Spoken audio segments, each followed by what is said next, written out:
Did you know that your vehicle may be equipped to allow you to remotely activate certain features, like unlocking and locking doors, as well as the ability to remote start your engine and climate control?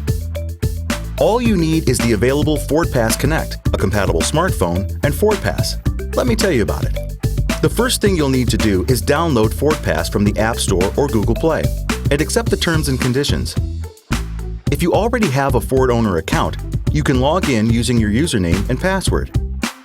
If not, you can create an account via the FordPass app with some basic information and a 4-digit PIN.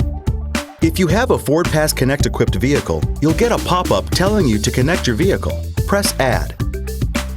To add a second vehicle from the home screen, press Add Vehicle.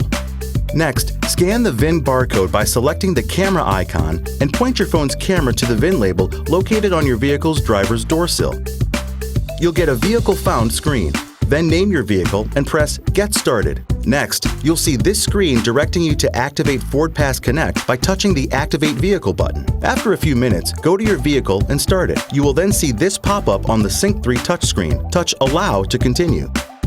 Keep in mind, if you do not touch Allow in the pop-up within 10 startups, you will not gain access to remote features and will need to reactivate from the beginning. Once you do, after a short period of time, all remote features can be accessed from your smartphone's FordPass home screen. Any questions? Go to owner.ford.com.